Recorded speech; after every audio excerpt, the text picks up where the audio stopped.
Alright, here's how to import audio into Flash, put it into the timeline, and then do some real basic audio editing. I guess as well as sync visual events to that audio. So the first thing you'll want to have, of course, is an audio file to work with. MP3 works, .wav, .aiff, any kind of the standard audio files. Once you have that, you can import it in a couple different ways. You could go to File, Import to Library, just like we do with graphics. Or I find it even easier to just, let's see, pull up your library here and drag an MP3 right into it.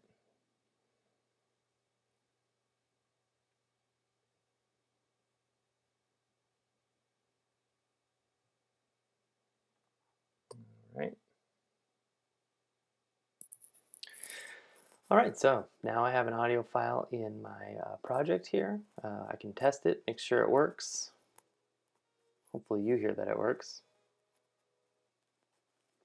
Okay, so now how do we get it onto the timeline here? Let's say we want the music to start at frame 20. So I'm going to put down a keyframe right here, insert keyframe on frame 20. If I go to the properties for that keyframe, there's actually a sound menu for it. And so once you have sound files in your library, they become available to you right here. And so you can simply select that MP3, make sure that sync is set to stream. As soon as it starts playing, it's going to stream and stay in sync with your frame rate. And repeats, you can do whatever amount of repeats you want. I've got a very long sound clip here, so I'm just going to say repeat 0 times. Do not need it to repeat.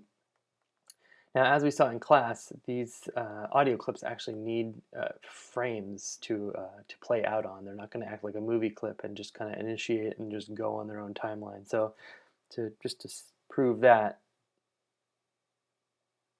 you can kind of hear it start a little bit,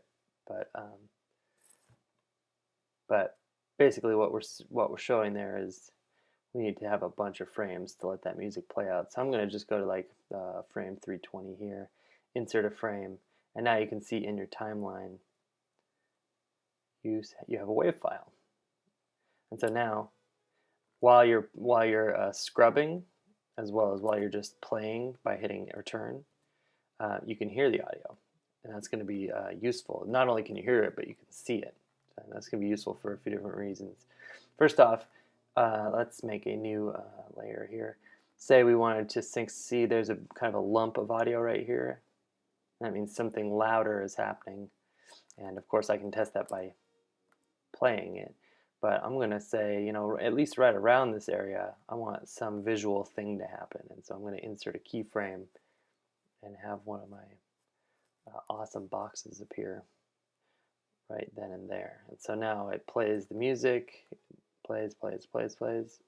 Right at that loud moment, that box appears. And look, here's another loud moment here that I can see just on the waveform. Oops, this frame. And so I'm going to insert another keyframe. And maybe on this keyframe, get rid of this guy, and have a different colored box show up. And so now, in the first loud event, something happens.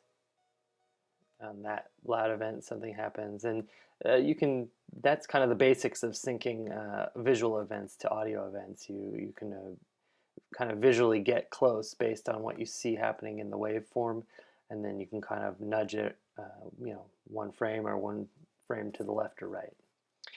The other thing that you'll want to do, especially for this project, is know how to do the basic audio editing in Flash. And so if you click back on that keyframe where we originally inserted the sound, and you can see right here, there it is, 4.mp3, we want to apply an effect. And this effect is actually going to be custom. We get our little envelope editor here. A few things you'll want to set up, or well, one thing you want to set up is, I don't think that this time in seconds is going to be very useful to us. Nowhere else do we see time.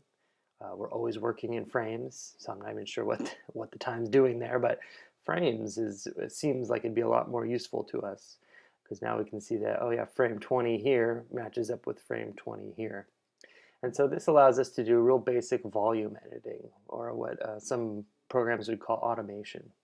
And so let's say I want this music to fade in. I'm going to just click, see this line here? This line represents the volume level, and so if it's all the way at the top, it's all the way turned up, and if it's all the way at the bottom, it's all the way turned down. Also, to notice that there are two tracks here, and that's because this is a stereo audio file. It has a left and a right side. And so when I click and say drag, I'm gonna do the reverse. I'm gonna fade in. And so when I created this, just by clicking on the line, you can see that there's a matching one down here, but it does not, it does not match the volume I'm setting it at. So whenever you're doing fades like this, for instance, only the left side will fade in, the right side will just always be on. And so we'll want to come over here, and make sure that both of them fade in. So they'll always be synced in time, but they will not always be synced in volume. Also, too, if you accidentally, like I've done a few times now, made an accidental new point and you don't want it, there's no way to just select it and delete it, but you just grab it and drag it outside of the window and let go, and it'll go away. Okay, and so you can actually test your automation right there and hear that it fades in. If, say, you had two tracks, say you had some audio playing and then on another layer you brought in somebody speaking, and you want the audio to come up, and then at some point you want it to kind of drop down, or what they call duck, to let the narrator be heard a little better. You don't have to turn audio all the way down. You could turn it some portion down. Oops, see? Grab that. There you go. And so now it's going to fade up, it's going to play for a few frames, and then it's going to come down to about half volume, and presumably somebody speaks over it, and then it comes back up again when they stop speaking.